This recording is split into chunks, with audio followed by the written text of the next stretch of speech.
So next we got to put the ring on.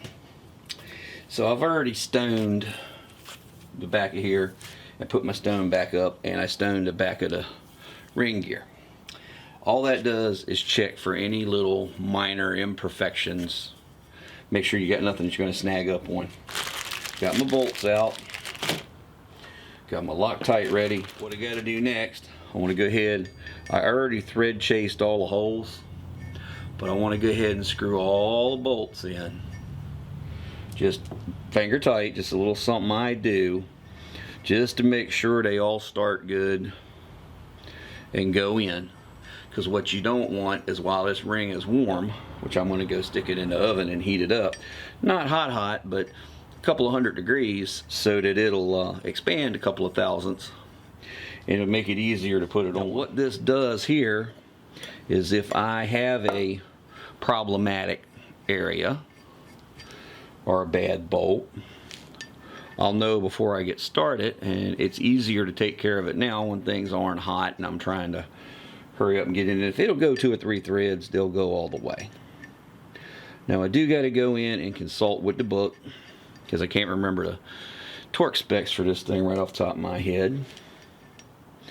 And I got to go get a 12-point socket out of one of my other sets, because I really hardly ever use them except when I'm engine building. And this actually came with 12-point ARP bolts. See, here's one that's being a problem. So let's go over to another hole. Yep, goes right in. Well, that went well faster than I thought it would. And in the hurry of trying to get the ring pressed on here before it got cold, I forgot to turn the camera on. So we'll have to do something about that in a future video as well. I apologize. But here we go. It's on, it's cooled down, and you'll notice that there's no bolts holding it. So what I got to do now is go ahead and put a little Loctite on the bolts. You got to put a little Loctite on each one. Oops.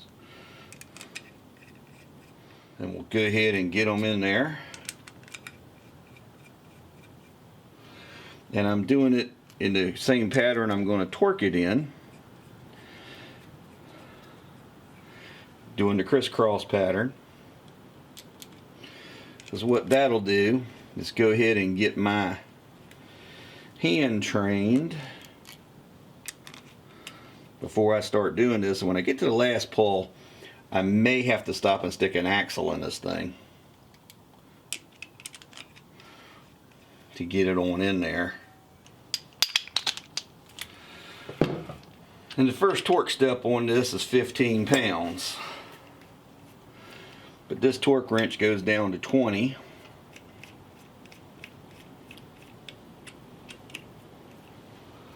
So I'll pull it just short of clicking. Alright, it looks like I might be able to do it without the...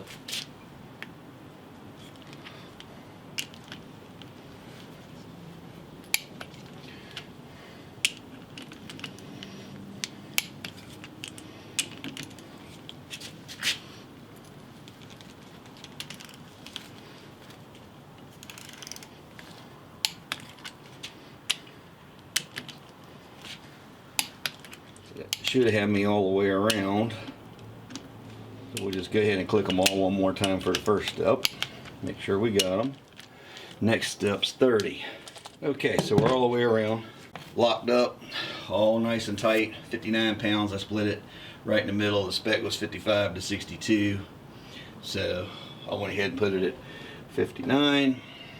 Not quite max tight, a little past the middle. Now I got to press the bearings on. We'll be ready to start setting up the center and getting our tooth pattern right. So today I've got the 9.3 Pontiac in the carrier bracket here. I'm ready to install the locker unit in the ring and go ahead and get this thing set up and backlashed and all. And then all we got left to do is paint the housing, plumb it, and once me and the owner decide what brakes he's going to put on it, I'll get some axles for it and it's ready to go. So give me just a second while I get these bearings lubed up and we'll get started.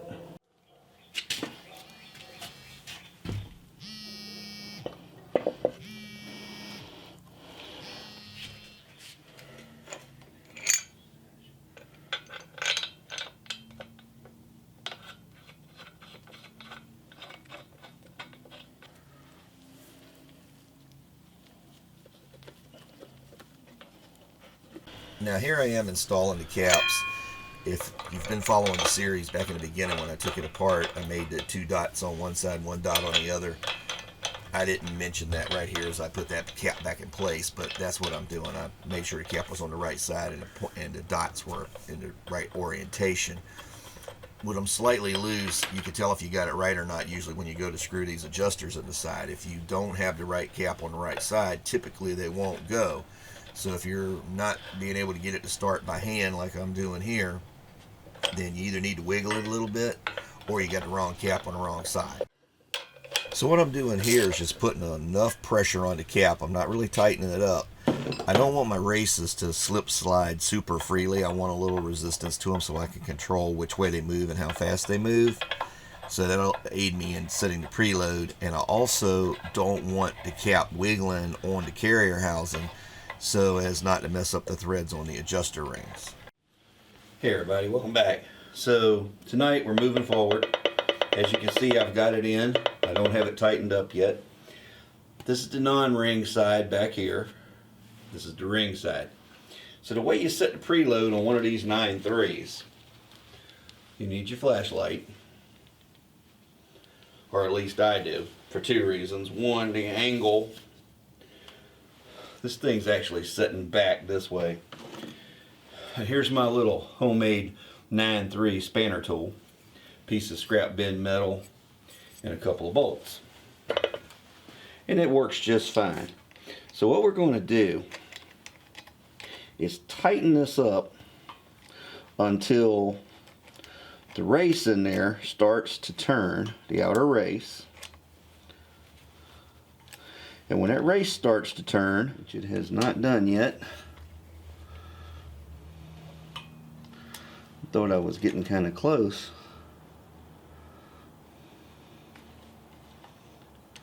Let me back this up and look at something. Alright. Outer race is turning. There it goes. Alright, so once we get it to turn, we then want to move it 3 more holes. That sets the preload. We're going to take our soapstone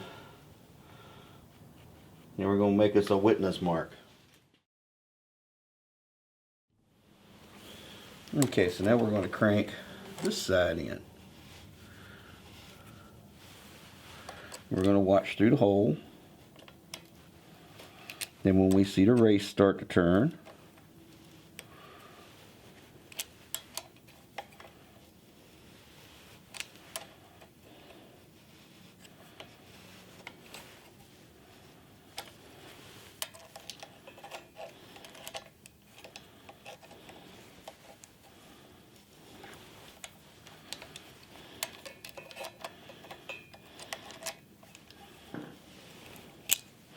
then once again, we know we're on preload, and there it goes. It's starting to turn. So now, you'll notice I can't wiggle this thing. It don't tink any, it does, but not. And I can't move it. Okay, there's our preload. So what I want to do then, let's go back over here.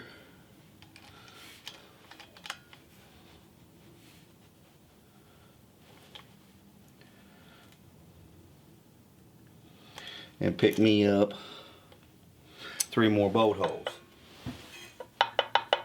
See, we can move the gear. So that tells us we're touching the pinion, but we're not shoved up against it. So now's the time to put your pattern die on here. Now, what we've done is with the differential sitting in the carrier, in the case, we have pushed up, set our preload, and you don't want this forced into the gears when you set your preload. So we run up to the outer bearing over here on the non-ring side starts to turn, and then we want to give it 3 more holes. Your preload on these old bearings, it kind of works like a 9-inch Ford. It's not, well, it's not kind of, it does work like a 9-inch Ford. It's not set by inch pounds, it's set by holes. And each hole is like 4 thousandths. that you're moving this thing. And it's that tight. It really is. So right now we're at a point, it's probably a little loose, but this is a good point to check our pattern. So with that said, let me reach back here and get me some pattern marker. Now this stuff looks like it's coming out all hard. It doesn't.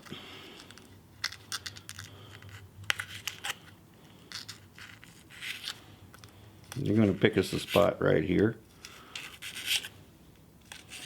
And we're going to do us about 5 teeth. And then just because I don't have a little brush out here, I'm going to use my soapstone.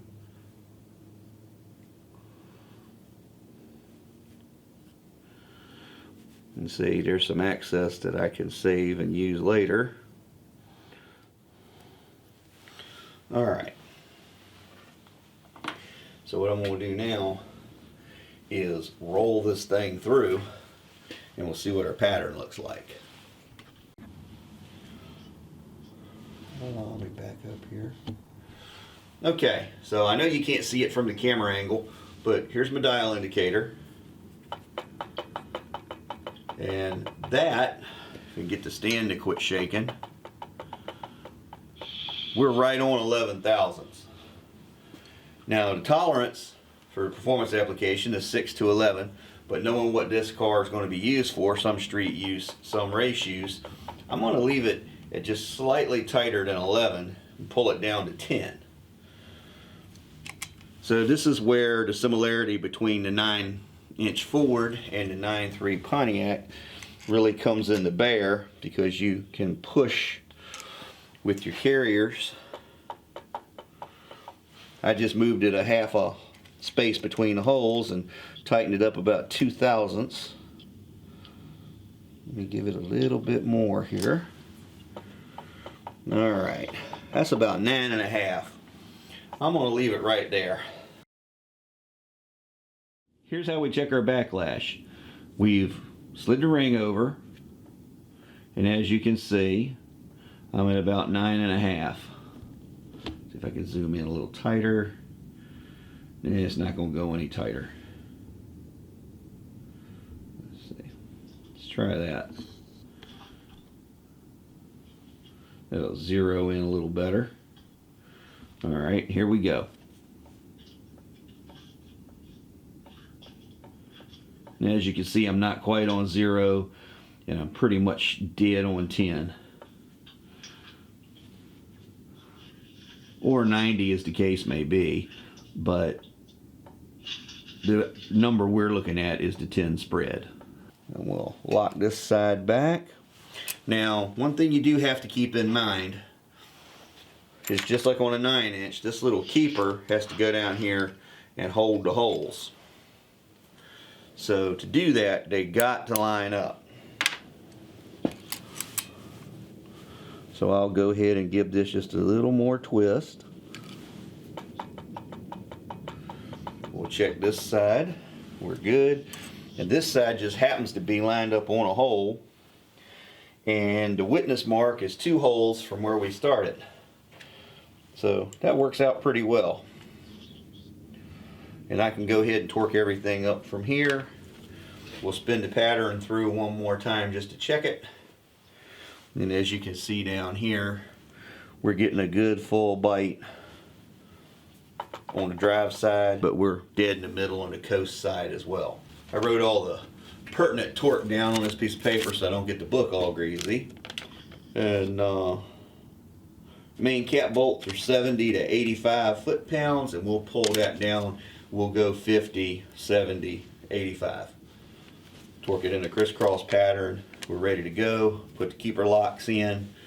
Put some Loctite on the little screws. Run them in. Everything up. We got one last thing to do, and that's torque the carrier caps.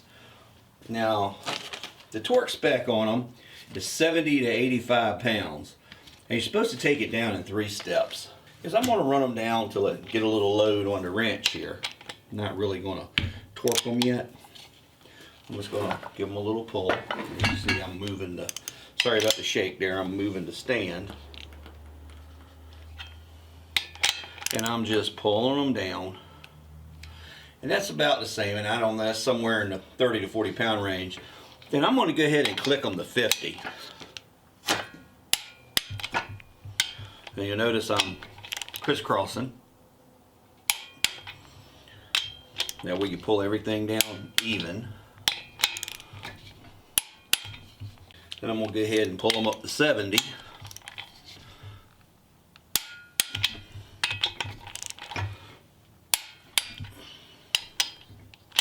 Following that same crisscross pattern again. Sorry about the shaking. The thing's turning and running into the tripod there. And then I'll go ahead and take them to the 85.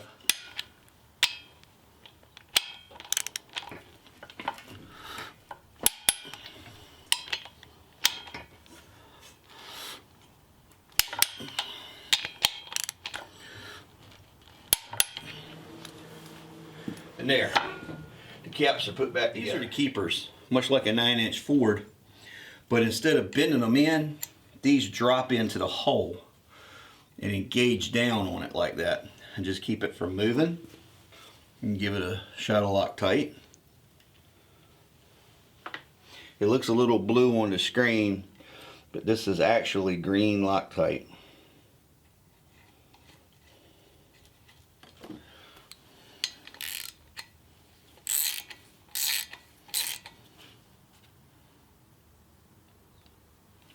And we'll go ahead and pull that up good and snug. And then I got to do the same thing over this side. And again, with the Loctite.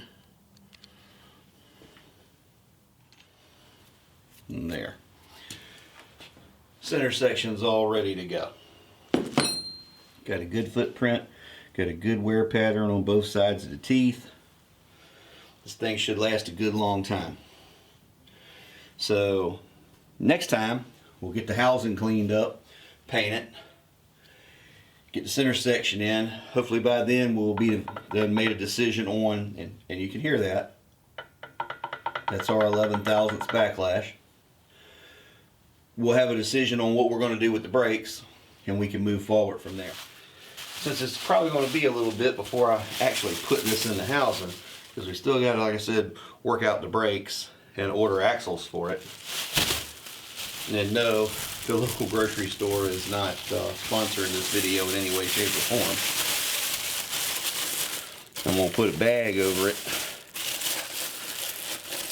This is just one I happen to have out here for a trash bag. I'll put this one over it.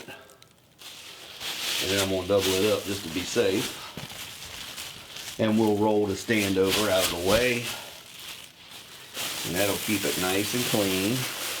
You can do things like this with just a little bit of practice and a little bit of research. Take your time, do it right, don't rush. Speed and quality will come as you do these sorts of things more frequently and as your confidence grows. As always, practice your skills, learn a new one. Either way, turn them into craftsmanship. You never know how far they'll take you. So until next time, this has been Fab Race Mod Repeat. Have a great day.